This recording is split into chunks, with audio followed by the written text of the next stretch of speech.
Oke guys, kali ini balik lagi di channel YouTube Victoria and Zulkifli. Kali ini aku akan membahas tentang mindset. Jadi sebenarnya mindset videographer itu seperti apa sih?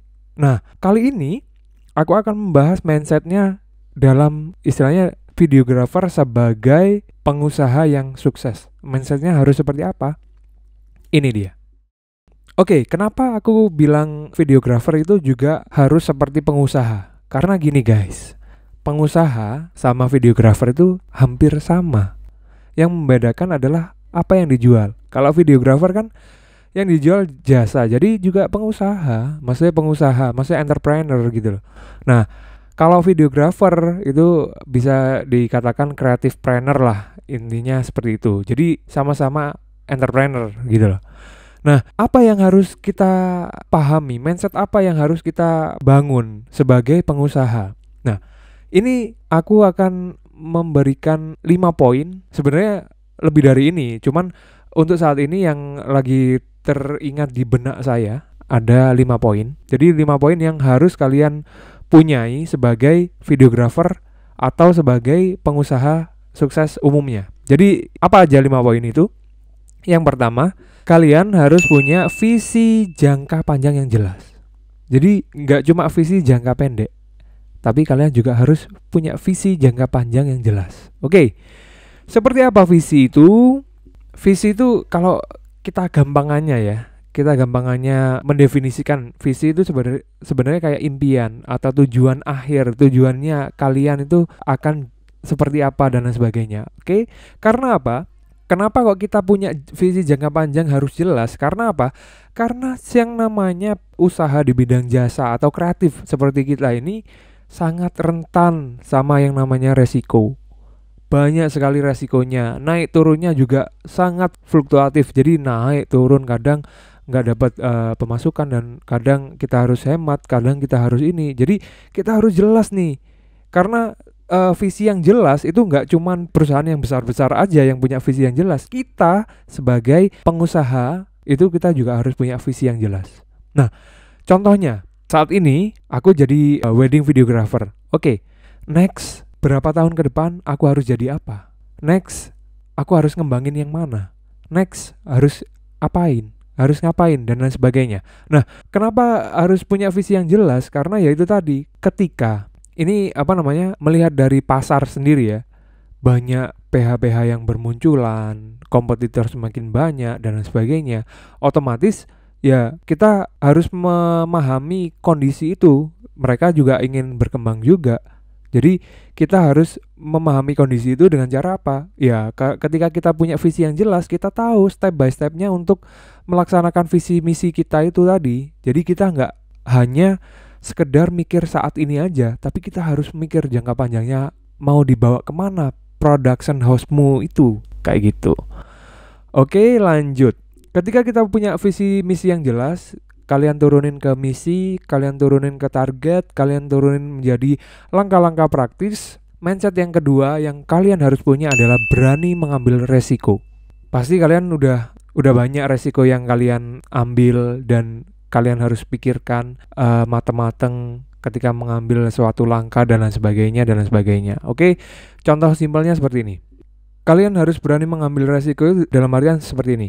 Ketika terjun ke dunia perweddingan, kalian harus tahu resikonya apa. Kemudian kalian harus tahu ketika kalian beli alat ini nanti akan berdampak seperti apa. Ketika kalian upgrade alat ini akan berdampak seperti apa. Kemudian kalian sewa ruko, kalian sewa ini dan sebagainya. Nah, proses pengambilan keputusan seperti itu kan mengandung banyak resiko.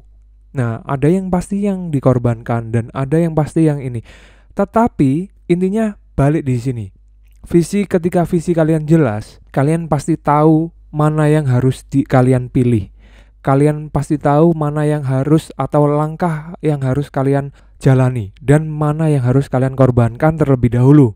Nah, proses pengambilan resiko seperti ini nih kalian bisa bisa improve atau bisa tingkatkan terus-menerus asal jangan gegabah. Kalian harus menganalisis terlebih dahulu, kalian harus ini dan lain sebagainya. Oke, Kemudian mindset yang ketiga adalah bangkit dari kegagalan. Seperti contohnya nggak cuma kegagalan ya, bangkit dari krisis pun juga kalian harus memahami dan harus resilient namanya kalau di bahasa psikologinya. Nah, kebetulan saya dulu waktu skripsi membahas tentang resiliensi. Jadi gimana caranya kita untuk bangkit ketika kita jatuh? Ada beberapa faktor lah. Yang saya ingat faktor dari dalam diri, kemudian ada faktor dari luar, dan ada yang dari keluarga, ada yang faktor dari sosial. Nah, faktor yang dari dalam diri ada yang namanya hardiness. Hardiness itu ketabahan kita untuk menerima kegagalan itu. Kemudian ada yang namanya pola pikir kita untuk sebagai solusi dari kegagalan itu. Ketika kita gagal, oh kenapa ya kita gagal? Kita memahami permasalahannya, kita analisis satu persatu permasalahannya, kita cari celah. Gimana caranya kita untuk bangkit? Apa yang kita push, apa yang kita perjuangkan terlebih dahulu, apa yang kita tingkatkan terlebih dahulu sebagai step by step menuju ke keberhasilan yang berikutnya. Seperti itu.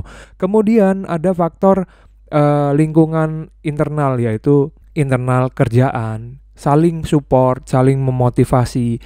Ayo kita pasti bisa melalui ini semua. Ayo kita harus bisa saling memotivasi antar tim, memotivasi di keluarga. Kegagalan tuh nggak cuma kamu sendiri yang merasakan, mereka juga merasakan. Ayo kita bangkit sama-sama. Kalau bisa kita bangkit untuk membantu yang lain. Nah, itu mindset-mindset yang seperti itu yang akan memotivasi kalian untuk bangkit dari kegagalan lebih cepat daripada yang lainnya. Oke?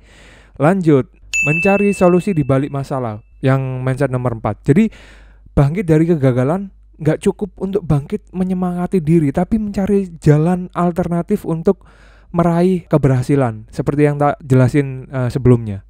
Oke, kalian harus jeli untuk mencari jalan keluarnya. Jangan cuman meratapi nasib, tapi kalian harus paham ke depan bisnis kalian seperti apa. Video wedding itu seperti apa ke depannya.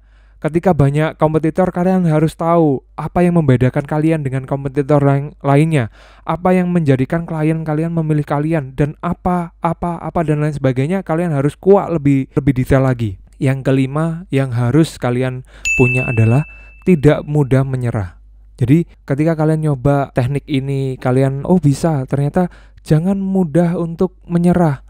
Kalau kalian tidak bisa, kalian harus upgrade diri terus, harus upgrade skill kalian, harus upgrade tim kalian, harus upgrade device kalian dan lain sebagainya. Kalian tidak boleh menyerah begitu aja dengan keadaan. Misal ngelihat PH yang lain, ini PH-nya banyak projectnya, atau ini PH-nya dan lain sebagainya. Ya itu kesalahan kalian.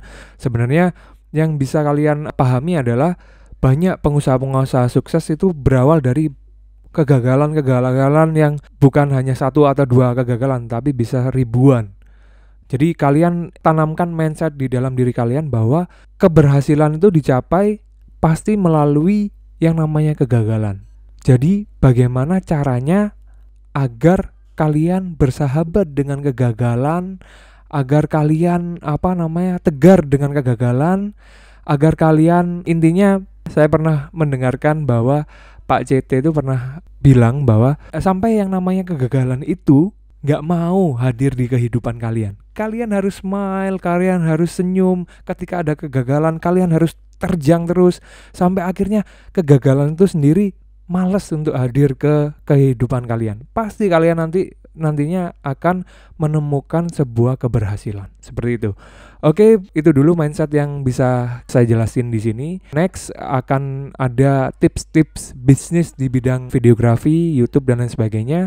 Oke, jangan lupa di subscribe, like, and comment. Apabila ada yang didiskusikan di bawah, kalian bisa tinggalkan di komen. Jangan lupa dukung kami terus untuk support kami. Jangan lupa di subscribe. Oke, thank you for watching and see ya.